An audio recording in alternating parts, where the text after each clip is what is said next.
Untuk mempersingkat waktu, kami langsung persilahkan kepada Ustaz Asbi Halid Asfisahullah untuk memberikan tausiat atau materi.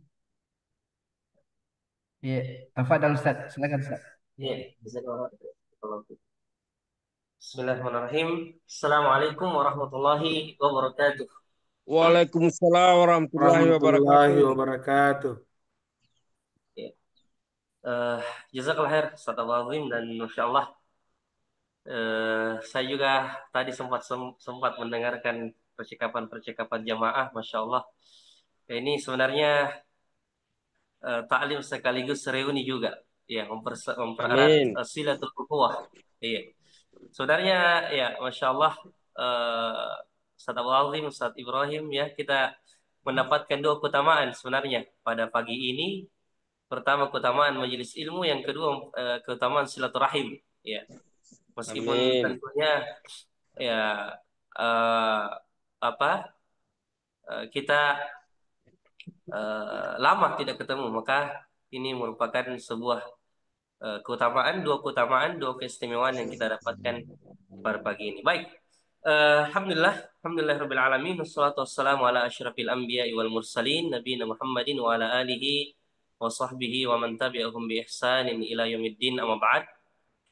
Bapak Ibu, jamaah umrah Tamam Tour and Travel yang dimuliakan oleh Allah, bersyukur sekali rasanya pada pagi hari yang berkah ini, ya, kita dikumpulkan oleh Allah Subhanahu wa taala dalam majelis ilmu, di mana majelis ilmu ini, kata Nabi sallallahu alaihi wasallam, raudhatun min riyadil jannah, taman di antara taman-taman surga. Ya. Meskipun ini dilakukan secara daring, secara online, tapi itu tidak menutup kemungkinan, ya, kita mendapatkan keutamaan majelis secara langsung. Ya. Karena kita berkumpul dan saling mengingatkan di tempat yang mulia ini, yang Nabi sallallahu alaihi wasallam katakan, ya, akan diberikan ketenangan. Nazalat alaihimus sakinah, akan diberikan ketenangan kepada orang-orang yang mempelajari ayat-ayat Allah, ya, dan saling mengingatkan tentang agama ini, ya, dan mereka pun akan diberikan kasih sayang dan dirahmati oleh Allah Subhanahu wa taala disebabkan keinginan mereka, kemauan mereka untuk mendalami agama Allah Subhanahu wa taala. Dan perlu kita ada satu hadis yang ini sebagai pengantar, mudah-mudahan menjadi penyemangat untuk kita terus bisa hadir dalam majelis ilmu meskipun secara online. Nabi mengatakan dalam sebuah hadis yang sahih dalam kitab Sahih Bukhari atau Muslim, Nabi mengatakan, ya, "May yuridillahu bi khairan yufaqihu fid din." Barang siapa yang Allah Subhanahu wa taala inginkan kebaikan pada dirinya, Allah akan memahamkan dia dalam masalah agama. Ya. Berarti kebalikannya.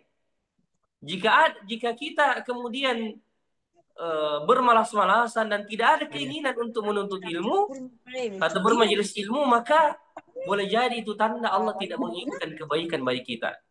Tapi selama masih ada keinginan, selama masih ada kemauan untuk belajar, untuk menggali agama ini, dan banyak sekali sudah jalan, ya, untuk kita mendapatkan ilmu bukan hanya lewat majelis ilmu, tapi ada YouTube, ada Facebook, ya, jadikan media sosial semua untuk menjadi, ya, wasilah dan sarana untuk kita mendapatkan ilmu tersebut. Ya. Salam dan salawat mari kita kirimkan kepada Nabi kita Muhammad sallallahu alaihi wasallam sebagai kudwah dan teladan kita semua, dan kita berharap semoga Allah Subhanahu wa taala mengumpulkan kita bersama beliau alaihi salatu wassalam di dalam surga yang penuh dengan kenikmatan. Amin ya rabbal Amin, alamin. amin. Iya. Nilai sebuah keikhlasan. Iya. Subhanallah. Jadi tema kita pada pagi hari ini, bagaimana kita menggali lagi masalah keikhlasan ini.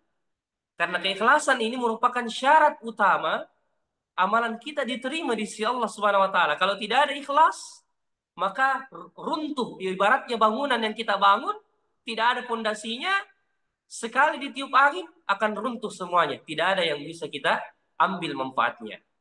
Oleh sebab itulah betapa pentingnya kita menggali masalah keikhlasan ini Terutama bagi jamaah-jamaah Bapak Ibu jamaah-jamaah umroh yang akan berangkat dan setelah berangkat dari umroh.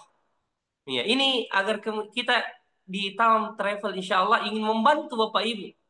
Bagaimana agar pahala umroh yang telah kita laksanakan tetap terjaga.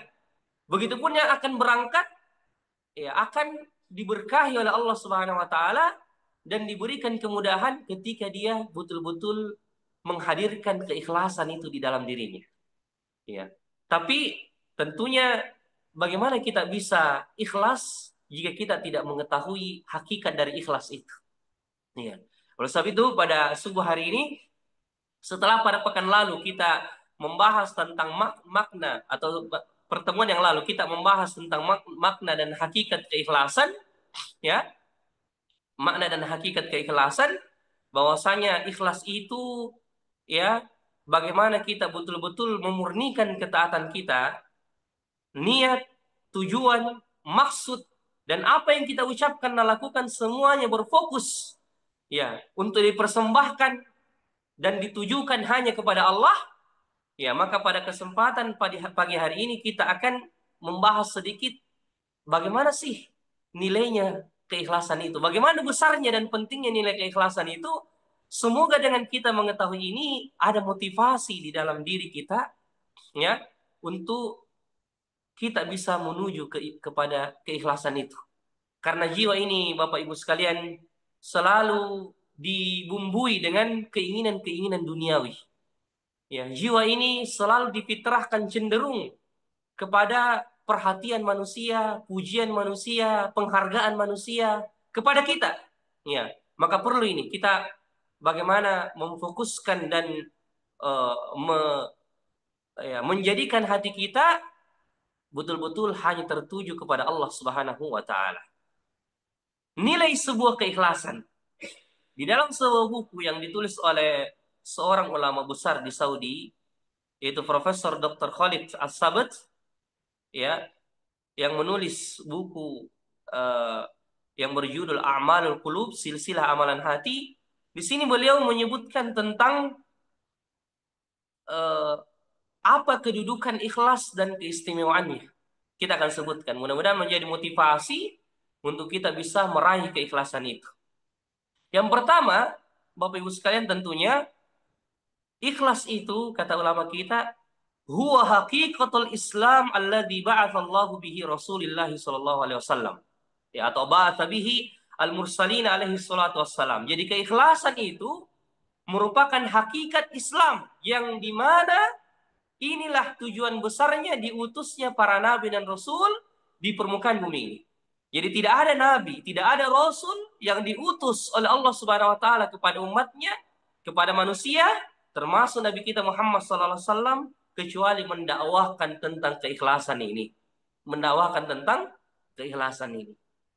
Orang-orang musyrik, Bapak Ibu sekalian, orang-orang Arab musyrik di zaman jahiliyah, paham bahwasanya Allah itu pencipta, paham bahwasanya Allah itu pemberi rezeki, paham bahwasanya Allah itu yang menciptakan seluruh langit dan bumi ini.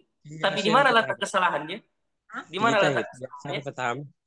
Ya, ketika mereka menjadikan Tuhan sebagai perantara antara dirinya dengan Allah Subhanahu wa taala. Begitu juga dengan kita. Boleh jadi di antara kita mengaku bahwasanya kita ini menyembah hanya kepada Allah. Tapi ada di antara manusia yang mempertuhankan hawa nafsu. Ada yang di antara manusia yang mempertuhankan harta, mempertuhankan jabatan, kedudukan, kekuasaan, dan mempertuhankan pujian dan penilaian manusia kepadanya. Maka ini penting untuk kita bagaimana betul-betul ya menjernihkan hati kita dan memahami bahwasanya ikhlas itu hanya ya hubungan hati kita yang betul-betul kuat kepada Allah Subhanahu wa taala. Ya, jadi berkata seorang ulama bernama Ibnu Taimiyah di dalam perkataannya ya, beliau mengatakan ikhlas itu mengikhlaskan diri kita dalam agama ini adalah perkara yang sangat penting Dan inilah inti daripada agama yang dimana Allah Subhanahu wa taala tidak akan pernah menerima sesuatu dari kita, dari ibadah, dari apa yang kita lakukan, kecuali ada ikhlas ini di dalamnya. Ya, ada keikhlasan ini di dalamnya. Ya, dan inilah tujuan diutusnya para nabi dan rasul dan diturunkannya kitab-kitab. Jadi semua kitab, bukan hanya Al-Quran, mulai dari Zabur, Taurat, Injil, dan ditutup dengan Al-Quran, semua memerintahkan tentang masalah ikhlas. Ya, di antaranya ayat yang senantiasa kita hafalkan bersama dalam surah Al-Bayyinah.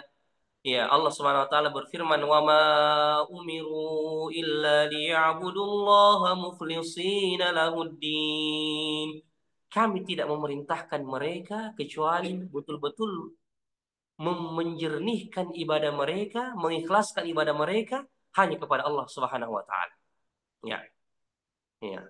Kemudian yang kedua, di antara pentingnya sebuah keikhlasan atau nilai dari keikhlasan, bahwasanya ikhlas itu merupakan ya pada asalnya, pada hakikatnya dia merupakan fitrah yang Allah telah bebankan kepada setiap jiwa manusia. Jadi kita ini Bapak Ibu sekalian pada hakikatnya lahir dan Allah memberikan di dalam jiwa kita ini ya keikhlasan semenjak kita lahir. Jadi kita difitrahkan ya bahwasanya kita ini beribadah, kita ini mengakui bahwasanya Allah adalah Tuhan dan dialah satu-satunya tempat kita beribadah. Ketika Allah berfirman, "Alastu birabbikum?" Qalu bala syahidana. Ya Allah bertanya kepada orang-orang ya atau di alam arwah kita ditanya sebelum kita lahir ke dunia diminta pengakuan. Diminta pengakuan, "Alastu birabbikum?" Bukankah aku ini Tuhanmu, kata Allah. Yang dimana aku ini adalah satu-satunya tujuan dan tempat beribadah kalian. Maka kita semua menjawab sebelum kita lahir ke dunia, qalu bala syahidina. Betul ya Allah, kami bersaksi bahwasanya Engkau adalah Tuhan, tempat kami beribadah dan hanya kepadamu lah satu-satunya ibadah itu ditujukan.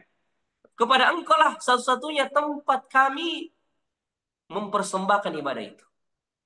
Tapi lama kemudian ada di antara manusia yang mempersekutukan Allah. Lama kemudian tidak terasa ada manusia yang beribadah, ya, beribadah karena manusia, mengharapkan pujian dari manusia, ya, mengharapkan ya apa dunia karena dalam beribadah. Dia sholat, ya, dia sholat hanya karena ya perintah dari atasannya. Dia sedia beribadah umroh hanya karena ya ingin dikatakan dia sudah menginjakkan tanah suci. Ya, dia pergi haji agar kemudian ditulis di depan namanya gelar H di depannya. Nah, ini semua perlu kita luruskan semua. Bagaimana kita menjaga agar kemudian segala aktivitas kita, segala ucapan kita, segala perbuatan kita hanya Allah menjadi tujuan. Ya, Allah yang selalu hadir di pikiran kita bahwasanya Allah lah tujuan segala-galanya, tempat kita beribadah dan meminta. Baik. Jadi pada asalnya ini yang kedua, betapa berharganya sebuah keikhlasan. Allah ternyata pada saat sebelum kita lahir ke dunia sudah memfitrahkan, sudah memang eh, menaruh di dalam setiap jiwa manusia keikhlasan itu, keikhlasan itu, ya, ya. Makanya keikhlasan ini kata para ulama kita sangat berhubungan dengan niat, sangat berhubungan dengan niat. Ya, makanya ulama kita, ya kita akan membacakan di sini bagaimana perhatian ulama kita dalam masalah niat, karena ini mempengaruhi keikhlasan. Ya, Nabi SAW mengatakan, "Innama a'malu binniyat." Sesungguhnya amalan itu tergantung pada niatnya. Coba kita renungkan baik-baik hadis ini. Sesungguhnya amalan itu tergantung pada niatnya. Ya.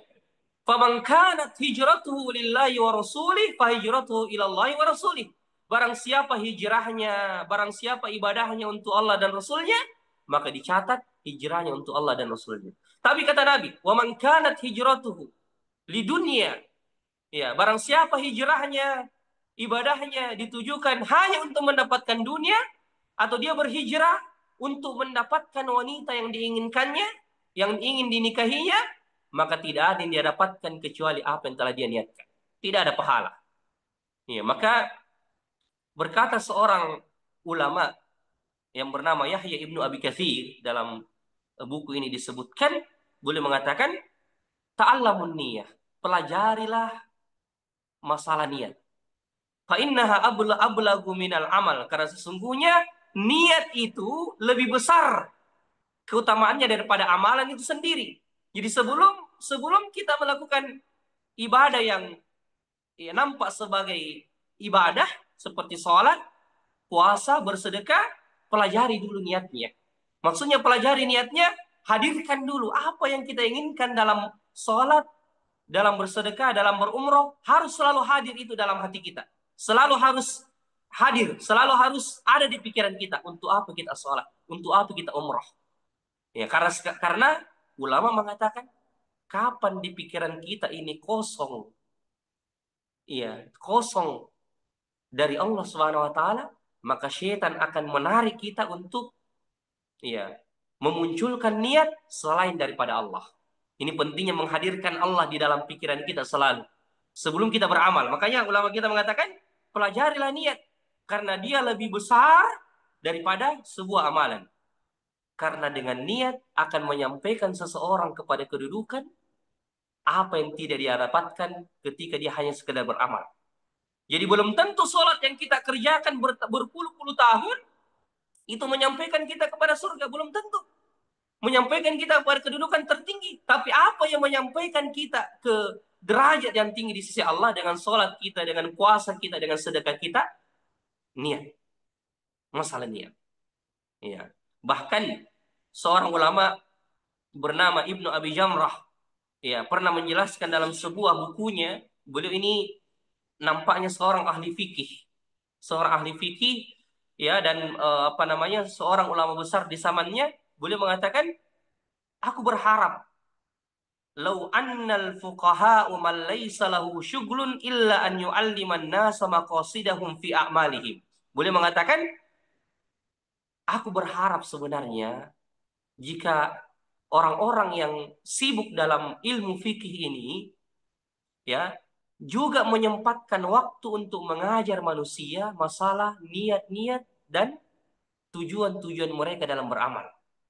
Jadi boleh mengatakan, jangan jangan sekedar dia duduk mengajarkan kepada manusia ya bagaimana caranya sholat, bagaimana caranya berpuasa, tapi hendaknya ahli fikih itu, kata beliau, hendaknya ahli fikih itu juga duduk mengajarkan kepada manusia masalah niat dan tujuannya dalam beribadah. Ini penting.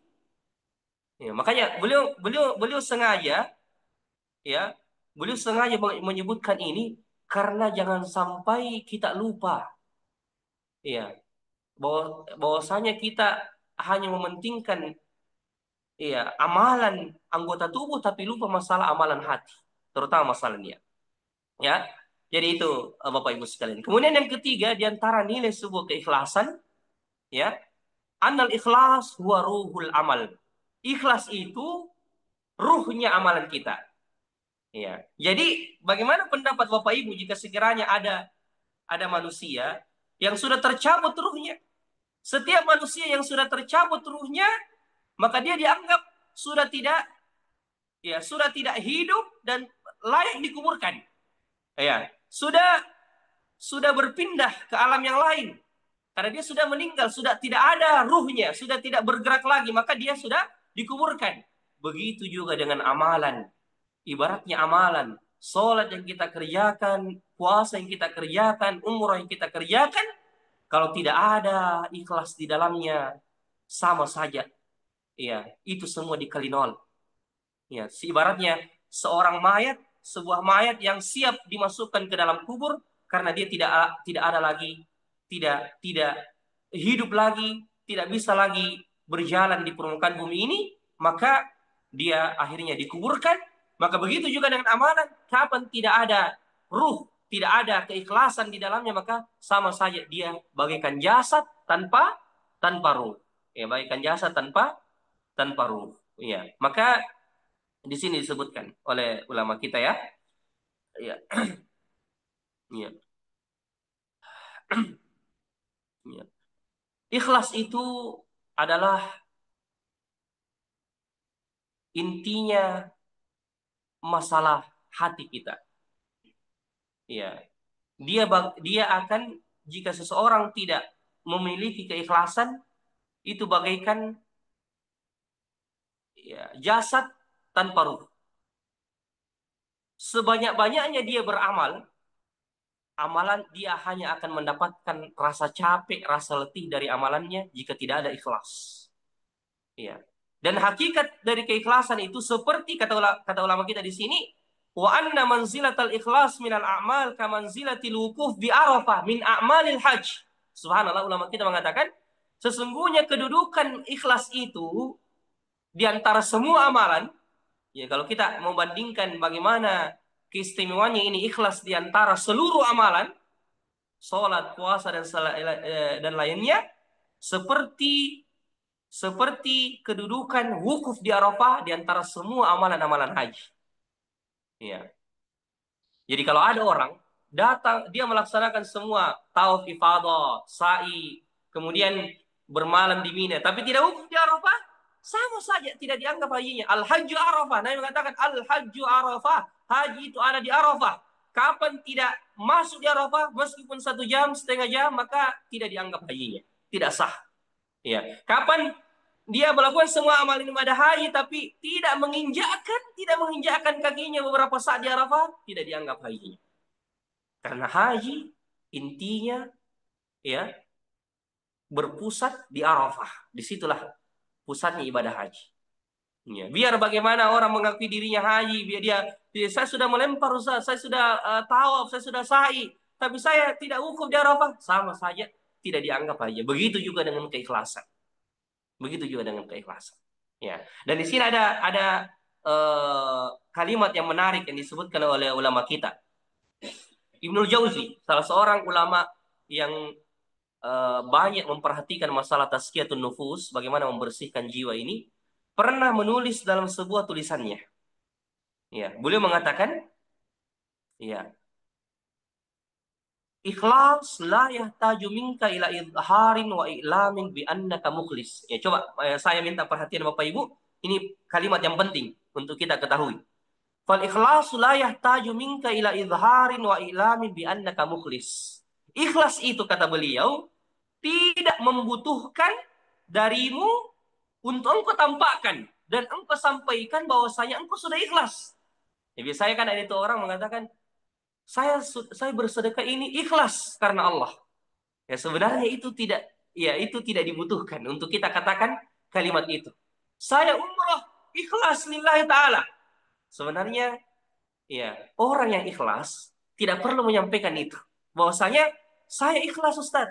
Saya betul-betul ya mengharapkan wajah, sebenarnya tidak perlu disampaikan itu. Karena ulama kita mengatakan tidak perlu dia menampakkan dan menyampaikan bahwasanya dia itu sudah ikhlas. Ya, tapi bagaimana orang mengetahui bahwasanya dia ikhlas? Wa inna ma yadhharu dzalika fi harakatil insan wa sakanati. Karena keikhlasan itu akan nampak dari gerak-gerik manusia dan juga dari ucapannya, dari perbuatannya. Jadi tidak perlu kita sampaikan kepada orang bahwasanya kita ini ikhlas. Karena ulama kita mengatakan barang siapa yang menganggap dirinya sudah ikhlas, maka keikhlasannya masih butuh dengan keikhlasan. Ya. Jadi ulama kita mengatakan barang siapa yang menganggap dirinya sudah ikhlas, maka keikhlasannya masih butuh dengan keikhlasan. Ya. Apa maksudnya? Maksudnya adalah di antara kita tidak boleh tidak usah menyampaikan kepada manusia bahwa kita ini sudah ikhlas. Karena itu boleh jadi pintu syaitan untuk kita bisa justru riak dan membanggakan diri kita. Saya sudah umroh di Tamam 2 kali, 3 kali, ikhlas lillahi taala. Ya, tidak perlu menyampaikan seperti itu. Ya, kalaupun kita harus menyampaikan, kita cukup menyampaikan alhamdulillah. Ya, kita sertakan Allah ketika menyebutkan nikmat ini kepada manusia.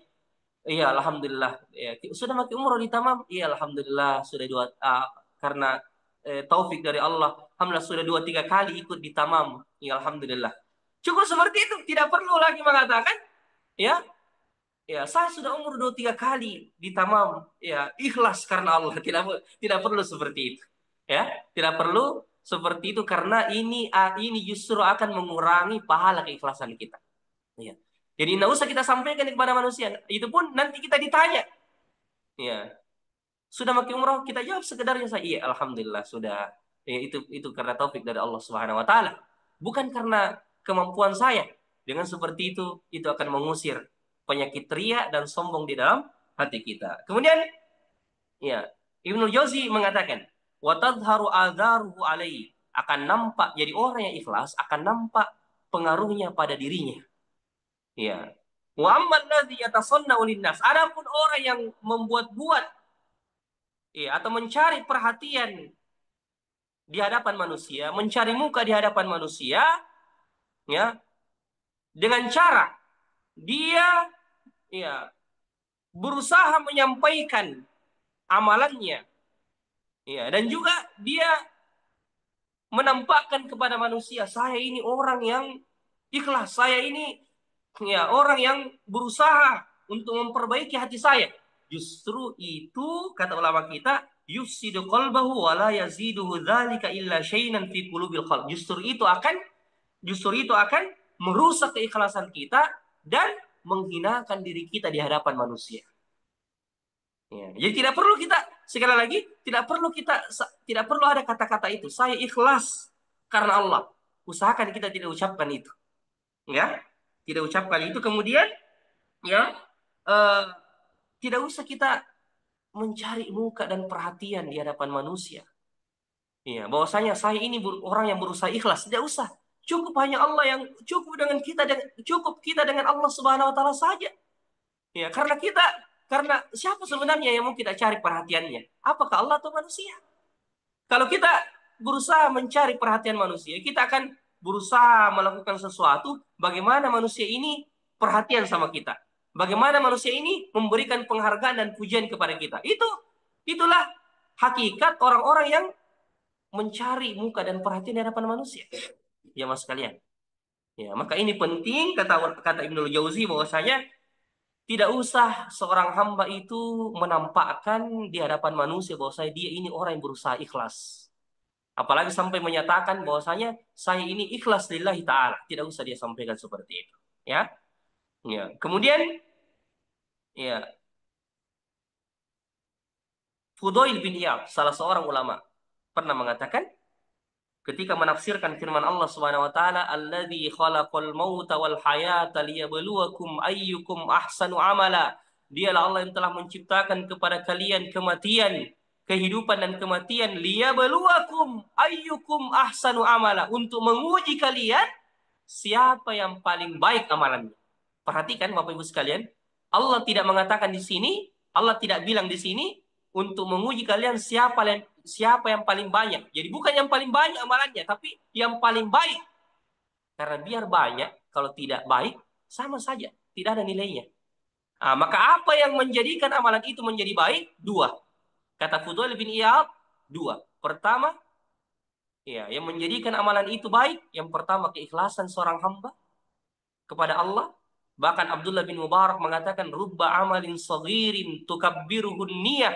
Boleh jadi amalan kecil itu menjadi besar di sisi Allah karena niatnya. Wa rubba amalin kabirin tusaghiruhun niyah. Dan boleh jadi amalan itu besar seperti umrah, haji, tapi menjadi kecil di mata Allah karena niatnya. Karena niat. Jadi ini harus kita selalu ingatkan diri kita dan keluarga kita, Bapak Ibu sekalian. Apalagi umrah, haji, amalan besar. Amalan yang sangat membutuhkan keikhlasan. Karena mau tidak mau pasti kita akan dipuji oleh manusia.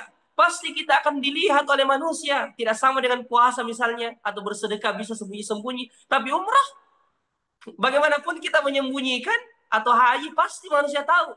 Maka disinilah betul-betul dibutuhkan keikhlasan kita. Bagaimana betul-betul kita memperbaiki hati kita. Ya, karena pasti ada saya kita dengar, Masya Allah. Ya, menreni haji, lejani, tanah marajai. Pasti kita akan dengarkan seperti itu dari manusia. Ya, maka Allah mengatakan wa atimul hajja wal umrata lillah. Sempurnakanlah ibadah umrah dan haji itu karena Allah. Ya, karena Allah. Ya. Jadi ikhlas. Yang kedua yang memperbaiki amalan adalah mutabaah. Ya, mengikuti sunnah dari Nabi kita Muhammad Sallallahu Alaihi Wasallam. Jadi kapan? Jadi Islam ini sebenarnya mudah. Ya, cuman kita yang memberat-beratkan diri dengan menambah-nambah sesuatu yang tidak pernah dilakukan oleh Rasulullah. Andaikan kita melakukan amalan, ibadah, sesuai dengan syariat, kita akan mendapatkan kemudahan yang luar biasa. Tidak ada embel-embelnya, tidak ada tambah-tambahnya.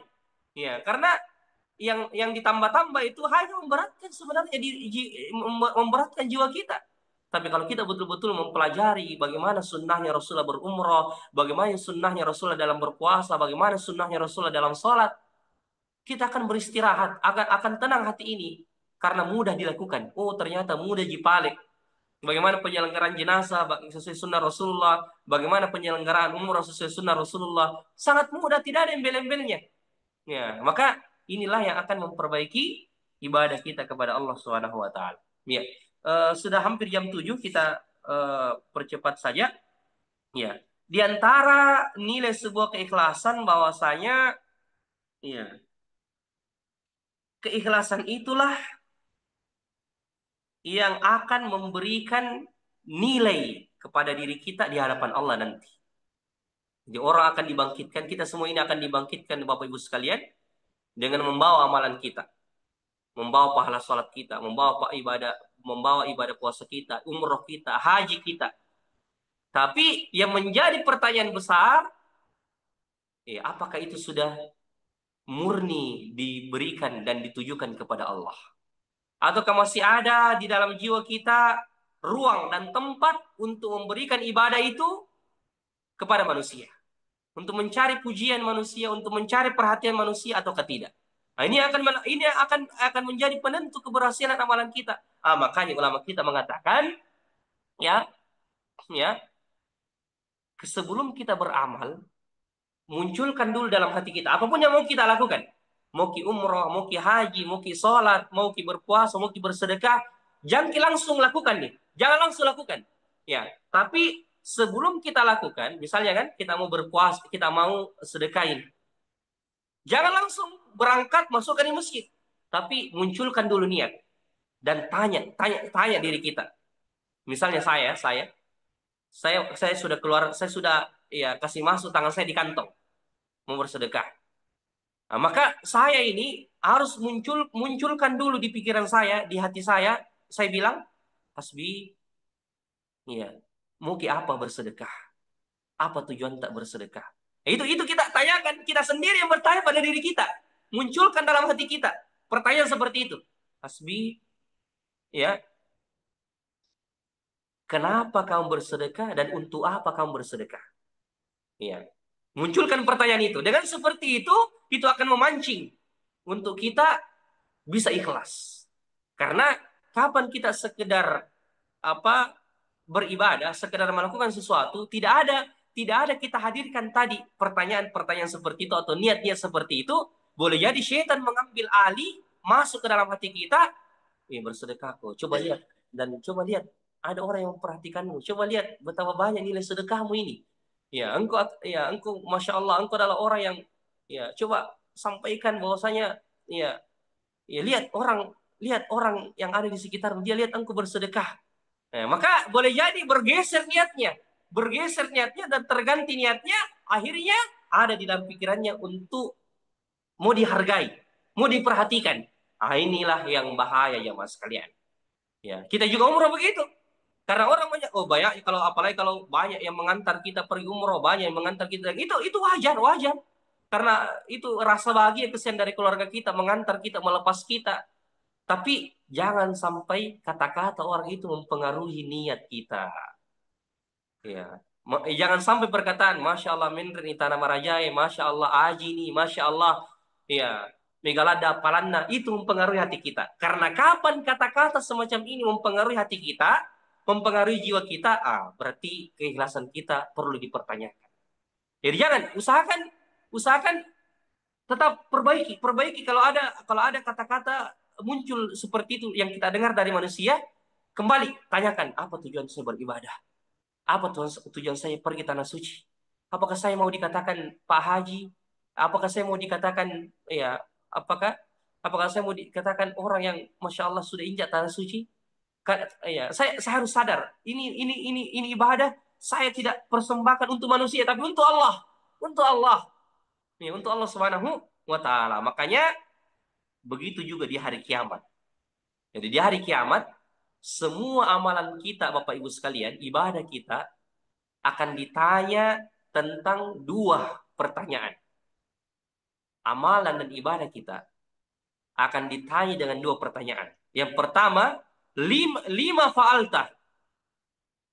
Kenapa engkau melakukannya? Itu pertanyaan pertama. Yang kedua, wa kaifa fa'alta? Bagaimana engkau melakukannya? Pertanyaan yang pertama, lima fa'alta, mengapa engkau melakukannya? Berkaitan dengan ikhlas. Mengapa engkau melakukannya? Apakah karena Allah ataukah karena manusia? Kemudian pertanyaan yang kedua, wa kaifa fa'alta? Bagaimana engkau melakukannya? Berkaitan dengan mengikuti sunnah Rasulullah. Bagaimana kalau apakah engkau sekadar melakukannya tanpa ada ilmu, tanpa mengikuti Rasulullah, ataukah engkau mengikuti sunnah dari Rasulullah SAW? Itu baru akan ditanyakan amalan kita, ya seperti itu. Ya. Makanya seorang ulama bernama Ma'ruf Al-Karhi, ya seorang ulama bernama Ma'ruf Al-Karhi rahimahullah pernah disebutkan kisahnya bahwasanya beliau ini yahutsu nafsahu daiman. Dia selalu memotivasi dirinya dan selalu mengulang-ulang itu di dalam pikirannya, di dalam jiwanya. Ya nafs akhlisi tatakhallasi, ya nafs akhlisi tatakhallasi. Wahai jiwa, ikhlaslah maka engkau akan menjadi orang-orang yang dimuliakan. Ikhlaslah maka engkau akan menjadi orang-orang yang dimuliakan. Dia selalu ingatkan itu dirinya sebelum beramal. Jadi dia itu tadi yang saya katakan, dia munculkan pertanyaan dalam dirinya, dia bertanya sendiri pada dirinya. Ya, wahai jiwa, ikhlaslah, ikhlaslah, ikhlaslah. Ya, maka ini bagus ini kita praktekkan ini. Kalau ada lagi dalam jiwa kita ini mau mencari atau suka, ada rasa senang dipuji orang, kita tanya lagi diri kita. Ya, wahai jiwa, ikhlaslah apa yang kamu inginkan. Ikhlaslah apa yang kamu inginkan. Dengan seperti itu Allah akan menilai kesungguhan kita untuk meraih keikhlasan. Ya, seperti itu Bapak Ibu sekalian. Ya. Eh ya, mungkin karena sudah hampir jam 7, 2 menit lagi ya, 2 menit terakhir. 5 menit tersisa sebelum jam 7 kita sisakan untuk pertanyaan insya Allah. Jadi 6.55 kita selesai ya. Ya. Dan perlu kita renungi hadis ini.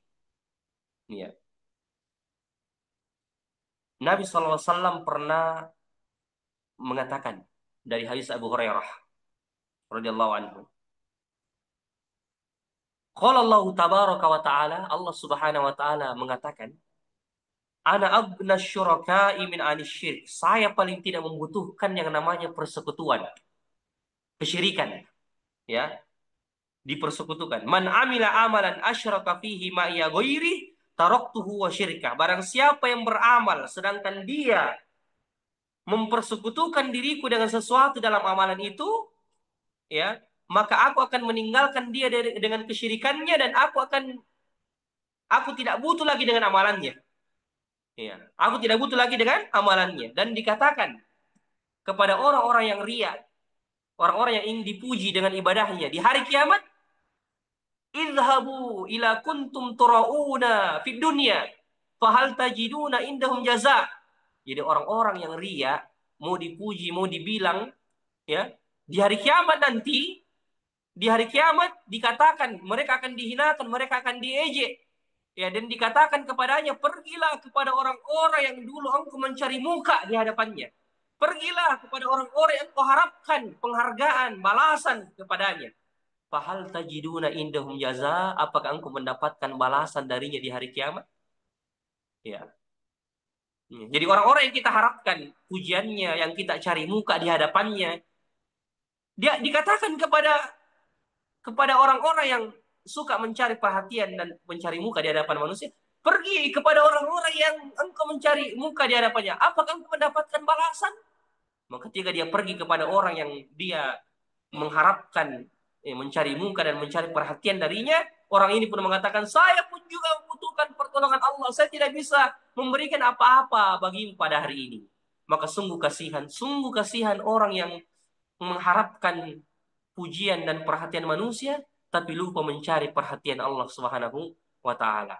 Maka Bapak Ibu sekalian, semoga iya kita ini dicatat oleh Allah Subhanahu wa taala sebagai orang-orang yang betul-betul ingin mencari ridha Allah di setiap apa yang kita lakukan, di setiap apa yang kita ucapkan, karena memang itulah yang akan menyelamatkan kita, membahagiakan kita di dunia sampai di akhirat. Barakallahu fikum wa jazakallahu khairan. Ini mungkin materi kita pada subuh hari ini. Jadi insya Allah ini akan berlanjut terus. Silsilah amalan hati ini akan berlanjut terus. Insya Allah pada pekan depan masih tentang masalah atau pada pertemuan berikutnya masih tentang masalah keikhlasan. Kita mungkin akan menyebutkan lagi pengaruh keikhlasan, buah dari keikhlasan ketika kita masih di dunia. Kemudian kita akan menyebutkan juga bagaimana jalan atau cara untuk mendapatkan keikhlasan tersebut. Dan kita akan juga menyebutkan kisah-kisah orang-orang yang ikhlas di zaman Nabi kita Muhammad Sallallahu Alaihi Wasallam. Insya Allah, ya jangan lewatkan. Ya kita akan ketemu pada pertemuan berikutnya. Subhanakallahumma rabbana wa bihamdik asyhadu an la ilaha illa anta astaghfiruka wa atubu ilaik. Akhiru da'wana alhamdulillahi alamin. Assalamualaikum warahmatullahi wabarakatuh. Waalaikumsalam. Waalaikumsalam warahmatullahi wabarakatuh. Ya, silakan para jemaah yang ingin bertanya.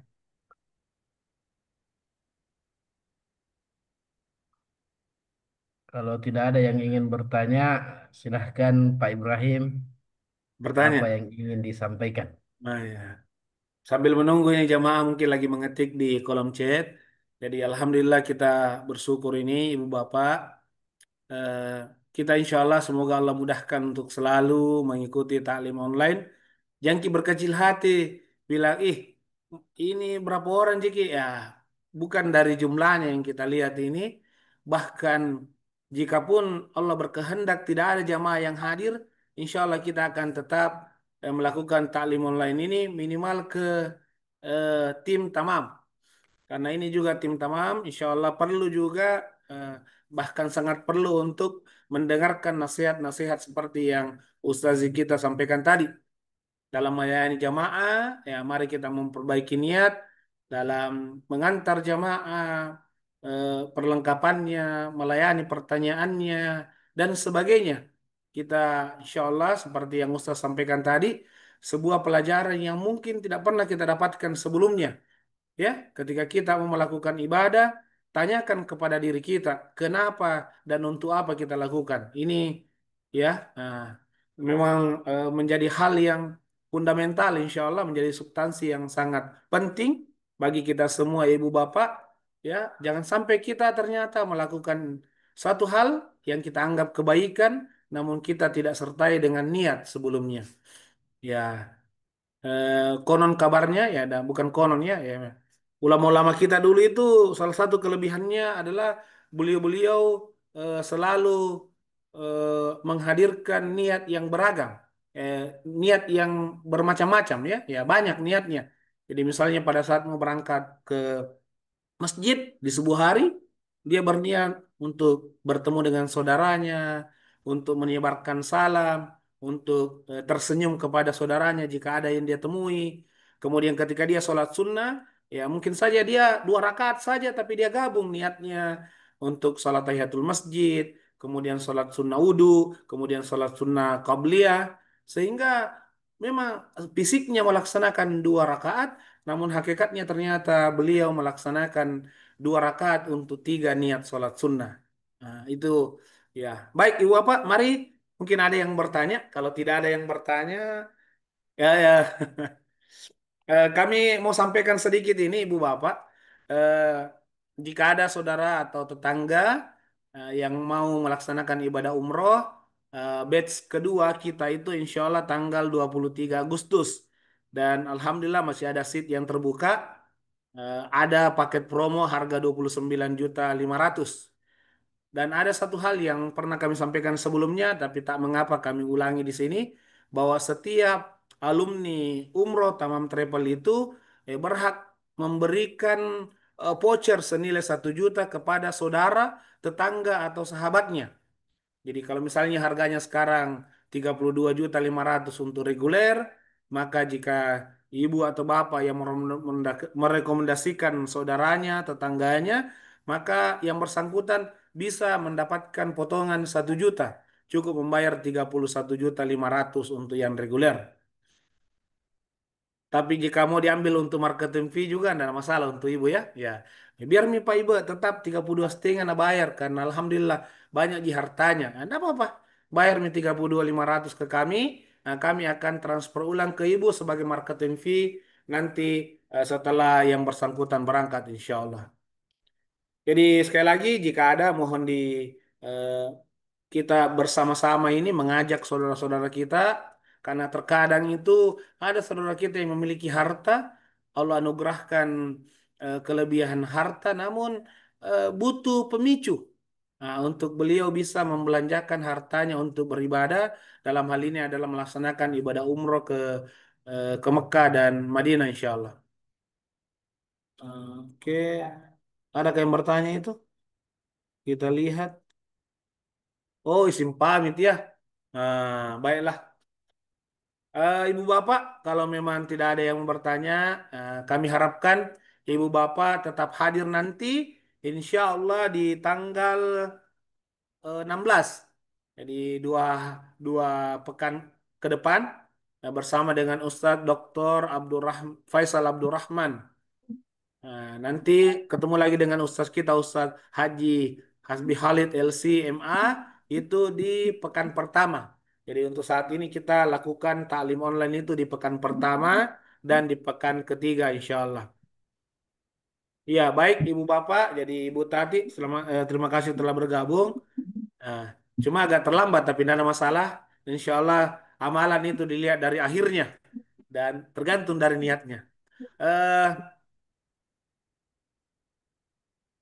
Kami ucapkan syukron jazakallah khair kepada Ustadz kita, Ustadz Asbi Khalid yang telah membersamai kita pada subuh hari ini.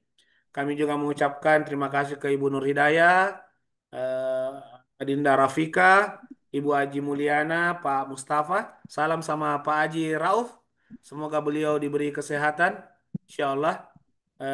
Kemudian Ibu Radia Sam, Ibu Siti Marhamad, Pak Hasdi, dan Ibu Tati. Sekali lagi semoga Allah menganugerahkan kepada kita semua anak keturunan yang soleh dan soleha.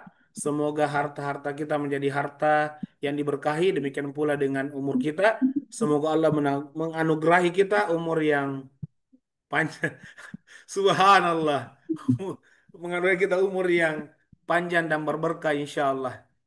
Ya ternyata tadi mau gini ini. Saya pikir jamaah umroh. Ternyata kru tamam. Masya Allah. Ahi, pakai kina mata. Subhanallah. HP-nya istri dipakai. Oh iya. Baik, begitu Ibu Bapak. Mungkin ada kalau ada yang mau kangen-kangenan berbicara, bercerita silahkan. Ada yang mau mengajak kita untuk datang ke rumahnya silaturahmi juga bisa. Siapa tahu ada yang sementara arisan, kita mau persentase umroh di sana boleh. Ya, atau Ibu Boleh, Nur ada juga. mungkin ada pertemuan orang tua siswa di sekolahnya, bolehlah kita ke Tampanu insya Allah.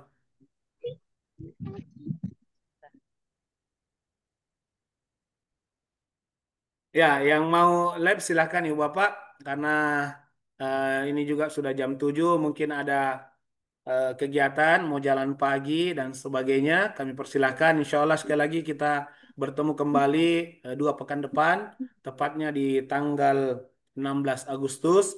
Semoga Allah memberikan umur yang panjang dan diberi kesempatan dan kemudahan untuk itu insya Allah.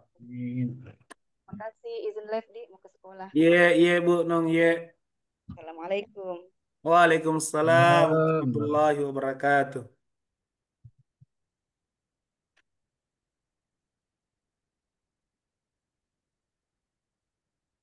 Apa? Pesan ke apa itu? Pesan ke ST kah? Atau kopi? Apa? Pesan ke ST atau kopi Iya, itu? teman-temannya Fatima panggil ke ya. Pernah bilang kayak begini. ST mungkin ini. Tidak saya